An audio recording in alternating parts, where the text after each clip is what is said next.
Hey guys, I just wanted to play this gentleman's series of dreams and visions. Now, he had these back in, I think, 2007, and then he did an interview on True News. I think it was around 2011 or 2012. And these really hit home. Like I said, I listened to these years and years ago, but they've really been coming to mind lately in light of current events. Like he was talking about things long before Donald Trump and all of this controversy and all of that. But he was talking about border problems and invasions coming from our southern coastline. And it's just very detailed. And I know a lot of people, they don't want to hear about prophetic dreams and visions. And you know what? I just don't care. I'm over it. You need to take heed of this stuff because God is warning us. And I believe this guy. I really believe this guy was hearing from the Lord because so much of what he saw was also what I was shown in a series of dreams and visions that I received starting back in 1999. And you can go and check and make note when he's telling his story. Here's mine. Here's one I put up in July of 2015, End Time Dream Vision about ISIS attack on the American interstates. And in there, I talk about also how they went to the police stations at the same time. So we knew that the police weren't coming to help us. I described the interstate attacks and what we did, how we banded together out in the country, and we had to fight like old times, like Revolutionary War. All the young guys came together and everybody who had their shotguns and their guns, and the older guys were like the generals, and the military weren't coming. We knew that this attack was across the United States and the military weren't coming and the police weren't coming, that they had taken over the police stations and the military bases and stuff, and we knew it. And it's weird because that's exactly what I saw. And listen to what he says he was shown back in, I think it was like 2007 when he received his, and through I think 2011 or 2012. And then here's another one that I posted this in July of 2015. That's really when I kind of started talking about this stuff, because I faced, as you guys know, if you've had these types of spiritual experiences, you face a lot of resistance and persecution and rejection and all of that. Even if you go to the church, I went to the church when mine started happening, and I was like, this is awesome. And I found out in about 2 seconds, and about, I don't know, 45 different churches that they were like, shut up, you know, we don't believe you. God's not really alive. None of us hear from God, you know? So I was like, okay, all right then. But anyway, here's another one that I had back in the late 90s, 99. This was actually like the second vision I ever had. Mine went on for several months. It was like almost like he says happened to him. It was like a visitation from the Lord where the Lord schooled me. I had a voracious appetite. I was just consuming the Bible when before my whole life I'd tried to pick it up a few times. It didn't make any sense. I didn't care. I couldn't read. I just couldn't get into it, and laid it down. But during this period, I was on fire. I couldn't get enough. It all made perfect sense. It was epiphanies after epiphanies, and the Lord was with me. The Holy Spirit was with me, was training me up. And during this time is when I also received a series of dreams and visions they were all about the end times, and they all went together. And anyway, this one, Dream Vision, Nuclear Attack on American Major Cities Bombed, that one was 4 or 5 coordinated attacks, just like he said. I saw that they went off literally within seconds of each other. And then this is another one. This is about the holiday, dreams and visions about holiday attacks, like around Black Friday and stuff like that. Now, these aren't all mine, but I just have a thing in my spirit that I believe there will be mall attacks on Black Friday. I don't know what year. You can see I posted this in 2016. So I don't know what year all of this will start, but I felt that way when I saw the interstate attacks. I felt that it was happening over a holiday season because there was a ton of people on the highways, on the interstates traveling, and we were in the car as a family traveling to see family. So anyway, I believe this guy, and so much of what I have seen is what he's talking about. So I hope you guys take it to heart, at least consider it. Take it to the Lord in prayer. I love you guys. God bless you and your families. Jack, you sent to me an email. You started having a series of dreams, I guess, in April. The email that you sent to me was dated April 22nd. Yeah. It was actually, the dream started in February of 2007. I had the dreams for February. Now, this is almost every night for February, March, and then on April the 22nd, that's when I dated my report. I thought it was the 17th, but it was the 22nd. I got up and wrote the dreams down, and I quit having them. I've had this in my possession for almost 5 years now. Each dream, I would see the same scene over and over again, but I would be standing in a different position where I could see more of what was going on. I have been having what appears to be a series of dreams. They all seem to be related.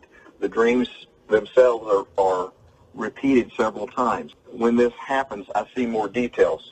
So far, I have had a dream involving Spanish workers mowing and cleaning the entrances to military bases. Don't know what base it was, don't know who the people were, though, okay? Another of arriving flights from Central and South America.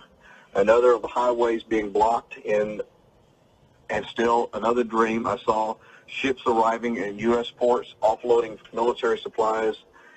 I also had dreams of crowded malls and hospitals and police stations and police substations. All these dreams are related, and I feel that they are all happening at the same time.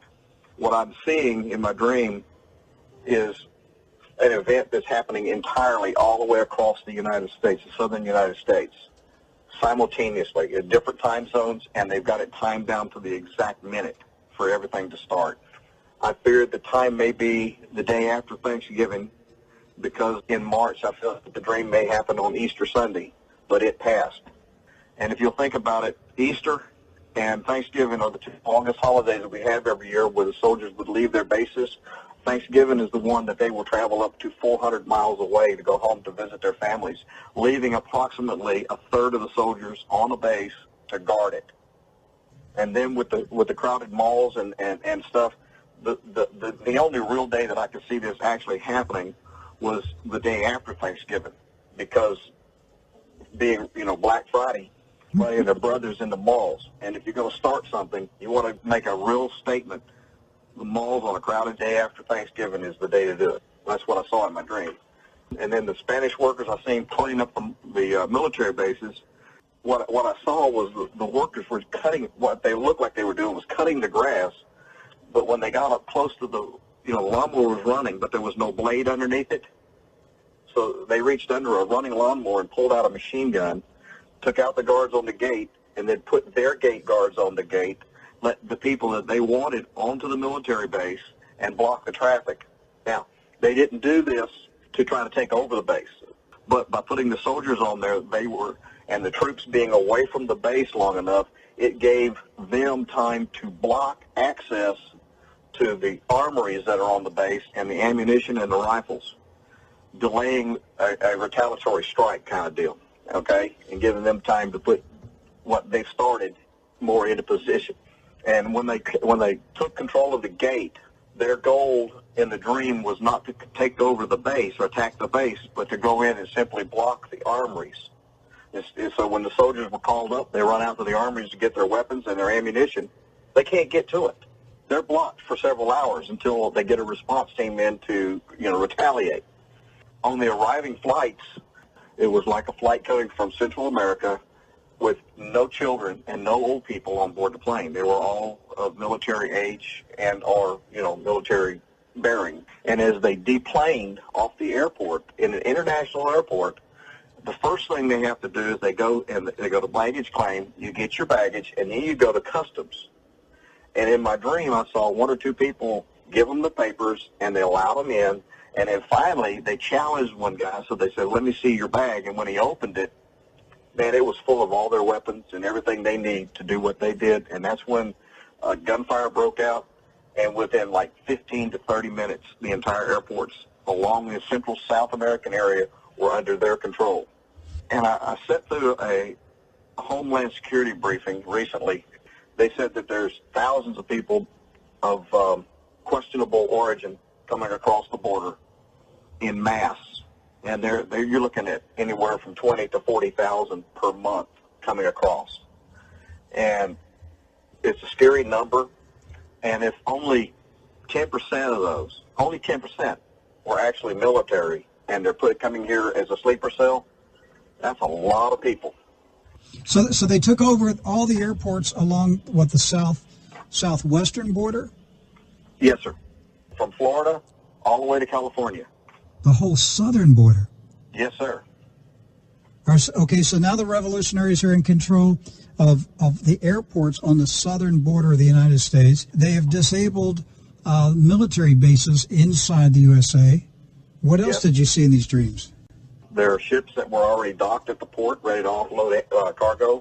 The manifest did not match the cargo. The cargo was carrying more of their weapons and supplies, and they basically established a port beachhead at our U.S. ports in just a matter of minutes because of the control they were able to pull across. Now, did you see this in each of these things happen in different dreams? Yes, sir. It was a series of dreams. Did you believe the Lord was showing you something that was going to be a coordinated strategy that would take place simultaneously? That's a fact. That's exactly where I saw it. And if I had seen just the first dream and not another dream, I would have never, ever been able to put any of this together. But because it was a series of dreams, I saw the same recurring things over and over and over again, and from different perspectives. And then I could start analyzing it and putting it together as to what I was seeing. And the disturbing part was how they actually, when you get a city like the size of the city of Houston, and this is where, in my dream, because I know the city of Houston, I used it as a reference point. But if you put, like in the city of Houston, 45 north at the San Jacinto River, 59 north at the San Jacinto River, and Interstate 10 east and west at the San Jacinto River, if you simply cause a traffic jam at any three of those locations, you have shut down the southern part of Texas completely. Nothing's going to go north, east, or west, just from those three choke points. And I saw in my vision people going from car to car, mercilessly just shooting people in the cars and causing mayhem on the highway, blocking traffic. This shuts down any kind of military traffic. People being recalled back to their base, they can't get back. Civilian authorities with ambulances and police departments, the traffic's so bad they can't get in and out now. It just shuts down our economy. While the traffic is stopped at these choke points, there are armed men going from car to car, shooting people, shooting the passengers. Yes, sir. Could you see who the people were that were doing the shooting? In my dream, I assumed that they were of Middle Eastern descent. These were not Latinos at this point. These are Muslims now. No, yes. But in the beginning, it was Latinos who helped take over the military bases. That's right. But the shooting was being carried out by Middle Eastern people. That's what I saw. Mm-hmm. And the area shopping malls, the same people were walking into like a mall, like Katie Mill Mall, and they just went in each door. And all they did is had a little bag around their neck and started pulling pins on grenades and rolling them into the crowd. And this wasn't just one mall. This was every mall, every hospital, every emergency room, every police substation. They were all simultaneously attacked at one time. And it left the United States in a very vulnerable position within just a matter of hours. So it was a well-coordinated military attack inside the USA. Yes, sir. You got to understand from my point, when I was having the dreams, I had no idea what I was looking at or what I was seeing. And then after I got to looking at what I was dealing with, I've actually talked to military leaders, and I've explained to them what I saw, and they just, their thoughts were, there's no way this could happen. And I'm saying, yes, there is a way this is going to happen. You know, you go around telling a whole bunch of people you had this kind of dream as long ago as it was, they look at you and you start feeling like a quack. And it hadn't happened yet. I keep praying that it's not going to happen, but I keep planning that it is going to happen, and that's all I can do. I feel like I'm a watchman on the wall, And I am sitting here screaming at the top of my lungs. And I have told people what I have seen, what I see coming. And they have, like, folded their arms and sat down in their lawn chairs and they're sitting back drinking their little iced tea thinking, you're crazy, this ain't going to happen. And I have jumped up and down to the point now to where I have stopped